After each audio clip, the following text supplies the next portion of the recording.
Chairman of House Ways and Means, Jason Smith. It's great to have you back on, sir. It's good to see you again. Okay, so inflation coming in hotter than expected for the fourth straight month in February. It's now at 3.2%, still higher than the Fed target. What do you make of inflation is up 18.5% compounded under Biden, but Biden wants $5.5 trillion in new tax hikes, Congressman?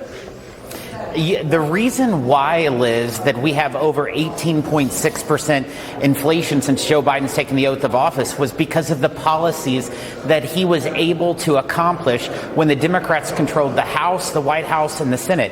They spent $10 trillion of new money, which fueled this inflation fire that we're experiencing right now. And then the president, in his budget yesterday, released not $5 trillion worth of tax increases. If you actually look into it deeper, Liz, he is pushing for the expiration of all of Trump's 2017 tax cuts, which would lead to more than $7 trillion in tax increases on working Americans. So this is what you get when you have a president who's been in D.C. for 50 years. He's never been in the private sector. His answer is, let's put the government spending on autopilot. Because you look at the Atlanta Federal Reserve, Congressman, what they're saying, Chairman, is they look at sticky inflation. They look at housing costs and insurance. They weight it more toward that. Inflation is rising at 4.4% annually. More than 60% of February's inflation increase came from gas and shelter costs. So how, voter polls have been saying, you know what?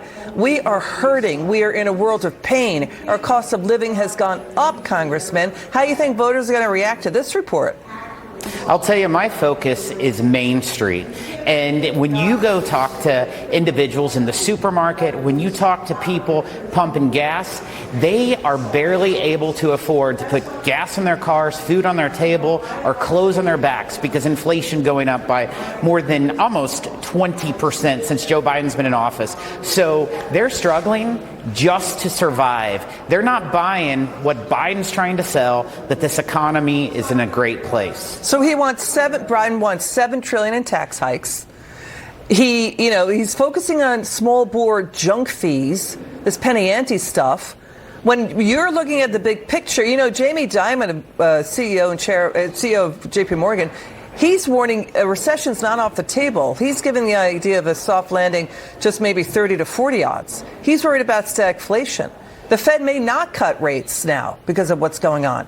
This inflation rate is stuck at about 3 or 4% for the past 8 months, even after the Fed raised rates to their highest level since the 90s.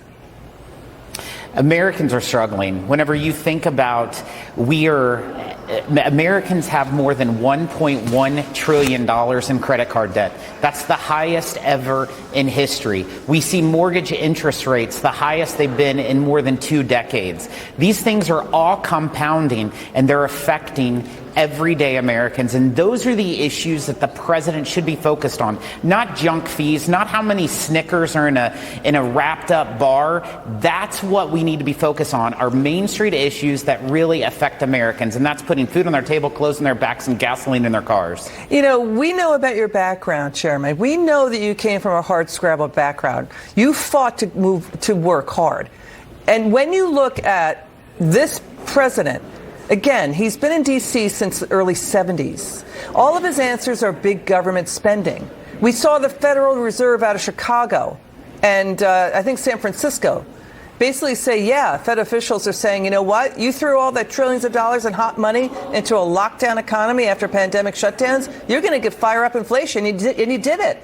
And he's still going. He's still doing it. I mean, what's going on in this U.S. economy with the nation, voters are upset. They don't feel safe. They don't think the government is the big answer anymore. But they still keep doing the same thing over and over again.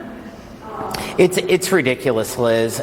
President Biden has created one crisis after another, whether it's the inflation crisis, whether it's the border crisis, whether it's the crime crisis that's raging our cities across this nation. His policies has continued to just flame these crises that he has created.